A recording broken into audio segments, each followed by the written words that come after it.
Սիրելի հայրենակիցներ, քննարկվում է Վահագն Ալեքսանյանի թեկնածության հարցը, պարոն Ալեքսանյան, մինչև ձեզ անդրադառնալը, ուզում եմ մի քանի հարցադրումների պատասխանել կամ հնչեցված մտքերի արձագանքել։ Նախ սկսեմ Հայկ Կոնջորյանի երեկվա ամփոփիչ ելույթի սպառնալից տոնից։ Պարոն Կոնջորյան, իսկապես ես առաջարկում եմ ձեզ վերանայել այդ տոնը։ Իսկապես ձեզանից որևէ մեկը չի վախենում, հանգիստ եղեք, բայց գիտեք, ձեր այդ ընդհանուր լարվածության մեջ ես հետևյալը արձանագրեցի, որ եթե ձեր եղբայրը պարեկների ուղեկցությամբ գնում եւ սպառնում է մարդկանց, դուք էլ հնարավորինս փորձում եք դիստանցավորվել ձեր եղբոր գործողություններից, ինչը նորմալ է, դուք նրա համար պատասխանատվություն չեք կրում։ Բայց դուք գալիս եք այս ամբիոնից մի քիչ ավելի քաղաքակիրթ տարբերակով, այսպես փողկապով, սանրած մազերով, մի քիչ ոսկեղենիկ հայերով, բայց այդ նույն սպառնալիքներն եք հնչեցնում։ Վերանայեք ձեր վարքագիծը, սա նաև բարեկամաբար ենք հորդորում։ Հաջորդը, մի քանի անգամ այս հարցը հնչեցվեց կամ միտքը հնչեցվեց, կարծեմ, այս մեկը չեմ հիշում, բայց նախորդը վստահաբար Մարիա Կարապետյանն էր հնչեցրել, դե իրեն բնորոշ այսպես խորիմաստ դեմքի արտահայտությամբ եւ հայացքով, վատ առումով չեմ ասում, որ օրինակ Ծառուկյանի կամ Բարգավաճ Հայաստանը Քոչարյանի պրոյեկտն է։ Սովորաբար դուք ավելի շատ հանդես եք գալիս այսպես վերլուծական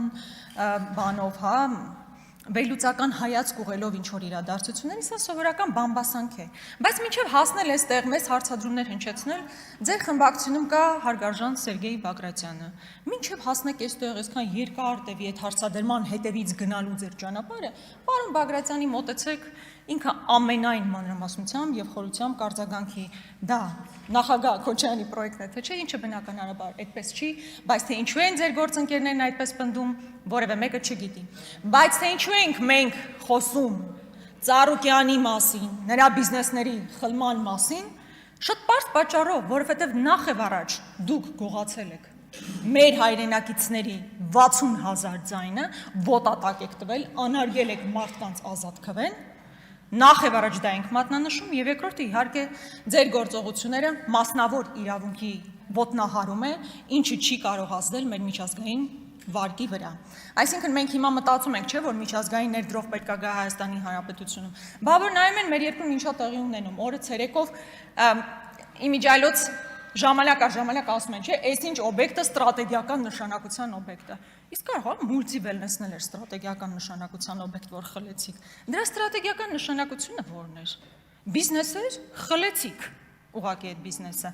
Այո, եւ մենք դա պետքա բարձրաձայնենք, որովհետեւ դա ոչ միայն Ծառուկյանի նկատմամբ իրականացված ապօրինի գործողություններ են, դա Հայաստանի Հանրապետության միջազգային հեղինակության հարցն է եւ հետագա ներդրումներ ներգրավելու լուրջ սպառնալիք։ Այստեղ պատգամավորներ կան, որ ես առաջարկում եմ ի վերջո գիտակցեն, թե այս ամբիոնը ինչպիսի կարևորություն ունի եւ չկարծեն, թե ֆեյքերի պոակի կամ ֆեյքային ինչ-որ ինդուստրիայի մաս են կազմում, գնահատեն այս ամբիոնը, հարգանքով մոտենան այս ամբիոնին։ Չգիտեմ ով ասեց, որ Հայաստանում չկան քաղբանտարկյալներ, իհարկե այս նախադասությունը արդեն բավականին զավեշտ է առաջացնում, Արտուր Սարգսյանը քաղաքական բանտարկյալ է։ Արտուր Սարգսյանը քաղաքական բանտարկյալ է։ Եվ քանի դեռ այս պարլամենտը անձեռնմխելիությունը մեր գործընկերոջ թույլ չէր տվել, որ հաղթահարվի, նա ուղղակի քաղաքական պատանդի կարգավիճակում է հիմա։ Արեգնազ Մանուկյանը քաղաքական հետապնդվող անձ է։ Այսքանի օրը մենք անընդհատ խոսում ենք եւ հատկապես ԿՊ-ական կանանց ես մի անգամ առիթ ունեցա դիմելու։ Դուք այդպես էլ որևէ կերպ չարձագանքեցիք, արդյոք պատրաստ եք քայլեր ձեռնարկել, որպեսզի Արեգնազ Մանուկյանը կարողանա հանդիպել իր դստերը, անչափահաս դստերը, խնդիրն ինչու՞մն է, որ չեք արձագանքում։ Այսպես տեսական ինչ-որ խնդիրների մասին, կանանց իրավունքների մասին խոսելը հեշտ է, իսկ կոնկրետ օրինակների վրա խոսելը դժվար է, եկեք խոսեք։ Բայց քանի որ այստեղ հիմնականում նաև հայրենիքի թեման էր արծածում, պարոն Ալեքսանյան, ես ուզում եմ իսկապես գալ ձեր խոսքի այն հատվածից, կարծում եմ ֆունդամենտալ հարց է այստեղ։ Ինչ էր ասում պարոն Ալեքսանյանը իր խոսքի մի մասում, բառացի չեմ մեջբերի, ընդհանուր բովանդակությունը կասեմ։ Ասում է նախորդ խորհրդարանը աննախադեպ է, Այն տրամաբանությամբ, որ մենք ի վերջո հասկացանք, թե որն է մեր հայրենիքը, նման իմաստը բովանդակության առումով դա էր։ Նախորդ խորհրդարանը մեր անկախ պատմության ամենավատ խորհրդարանն էր, ամենախայտառակը, ոչ միայն այսպես միջանձնային հարաբերությունների տեսանկյունից, այլ որովհետև այդ ժամանակահատվածում մենք կորցրել ենք մեր հայրենիքի մի մասը։ Եվ մեր եւ ձեր ամենամեծ տարբերությունն այն է, որ մենք համարում ենք Արցախի կորուստը պատմական ողբերգություն եւ կորուստ, դուք գնահատում եք արժեք, որ ձևավորվել է Հայաստանի Հանրապետություն։ Այսինքն մենք մեր ֆունդամենտալ տարբերությունը, հատկապես մեր հայացքը նախորդ խորհրդարանին, դա է, որ մենք հայրենիք ենք կորցրել եւ դա մեզ համար ցավ, ողբերգություն, կորուստ է, իսկ ձեզ համար ձեռքբերում։ Մեր ամենամեծ տարբերությունը դա է։ Բայց առհասարակ ինչ է հայրենիքը, AI-ով էլ գրելու կարիք չկա, նույն սովորական հին ու բարի Վիքիպեդիան բացում ես, ինչ է հայրենիքը, տարածք, որտեղ որևէ ժողովուրդ կամ էթնիկ խումբ ապրում է, կերտելով իր պատմությունը, կենցաղը, վարք ու բարքը, փոխելով իր սերունդը, սերունդներին է ժառանգում իր քաղաքակրթության արժեքները, կարծում եմ բոլորի համար է հասկանալիս է։ Օրինակ Արեգա Հովսեփյանը ծնվել եւ մեծացել է Արցախում։ Պարոն Եղոյան, ինչ եք ուզում առաջարկենք, որ Արեգա Հովսեփյանը չկարողանա ասի, որ Արցախը իր հայրենիքն է։ Լևոն Քոչարյանը ծնվել է Արցախում, ինքը չի կարող ասել։ Իմ մի հռետորական հարցեր են հիմա, պարտադիր չի այս բային արձագանք։ Պարոն Եղոյան, պարտադիր չի, հենց հիմա արձագանքեք։ Իմ տատիկը ծնվել է, ես Արցախում չեմ ծնվել, Կապանում եմ ծնվել, բայց իմ տատիկը ծնվել է Արցախի Մարտունու շրջանում։ Նրա պապերը, պապ ու պապերը, բոլորը ծնվել են Արցախում։ Արցախը իմ հայրենիքն է։ Արդյոք դա ինձ որպես քաղաքական գործիչ կամ եթե իշխանության մաս լինեի, խանգարում է այնպիսի պետական քաղաքականության մշակում եւ իրականացում, որ ռացիոնալ հողի վրա է, չէ։ Ես հո մտքով գիտակցում եմ իմ ռեսուրսներն ինչպիսին են, ինչպիսի արտաքին քաղաքականություն պետք է իրականացվի, ինչպիսի անվտանգային քաղաքականություն, բայց դա չի խանգարում քո հայացքը, քո պատմությանը փոխել։ Օրինակ ձեր իրական Հայաստանում նորմա է, որ հերոսների նկարները պետք է ջնջվեն ու ասեք դա նորմալ է։ Դա նորմալ չէ։ Երբ որ դուք անմռունչ պատերազմ եք հայտարարում խորհրդանիշների դեմ, դա նորմալ չի։ Եվ մեր ու ձեր տարբերությունը ոչ թե տարածքի շուրջ է, այլ այդ տարածքի բովանդակության շուրջ է։ Այդ տարածքի բովանդակությունը ամենակարևորն է,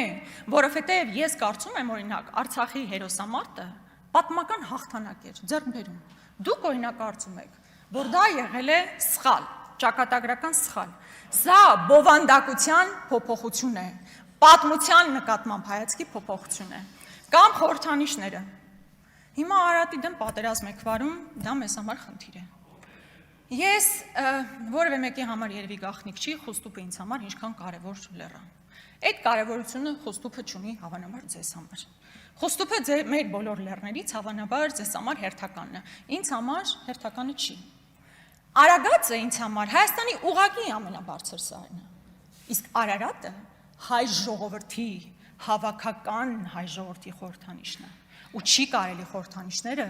չեղարկել ու նշանակովի դարձնել։ Երբեք խորհրդանիշը նշանակովի չի լինում։ Խորհրդանիշը իր մեջ պատմություն է ներառում, ժառանգություն է ներառում, նշանակովի խորհրդանիշներ երբեք չեն լինում։ Սա մեր տարբերությունն է։ Այստեղ շատ բան կար, հավանաբար այդ առումով ասելու Ռուսաստանի հետ կապված էլ ես զարմացա, որ պարոն Ռոբինյանը այսպես հանգիստ չասեց, որ Ռուսաստանը մեզ համար մարտահրավեր է, հակառակորդ է, որտեղ բոլոր գործողությունները դրա մասին են խոսում։ Երբ որ բան են բերում, խումբ են բերում, որ հիբրիդային պատերազմի դեմ, չգիտեմ ինչ անի, դե լավ էլ ուրիշ իր ձևակերպում պետք է տալ։ Պարոն Քոչարյանը, այստեղ Անդրանիկ Քոչարյան, այստեղում կարևոր է շեշտել։ Պարոն Քոչարյան, դուք 8-րդ տարին ալ հերանումը, դուք այսպես հերթական պատգամավորը չեք եղել։ Անվտանգության պաշտպանության հանձնաժողովի ղեկավարն եք եղել։ Դուք ված չեք զգում, որ 8 տարի գալիս նույն բանի մասին խոսում եք։ Բա 8 տարի լծակները ձեր ձեռքին ունենալով ինչով եք զբաղված եղել։ Ես կարծում եմ ձեզ համար պետք է վիրավորական լինի։ 8 տարի նույն նախադասությունը, նույն Աղան Հովսեփյանը, Ռոբերտ Քոչարյանը, մարտի 1-ը, նույն նախադասությունը, գոնե ձևի համար մի նախադասություն մի քիչ փոխեք։ Ձեզ համար վաճառք չկա։ Մեկ էլ չգիտեմ ինչու որոշեցիք, չգիտեմ ինչու որոշեցիք, պարոն Քոչարյան, անդրադառնալ ինձ, իմ դերին եւ կարգավիճակին։ Պարոն Քոչարյան, դուք ձեր մասին մտածեք, քաղաքական գեներալի կոչումից դարձել եք եֆրեյտոր։ Շնորհակալություն։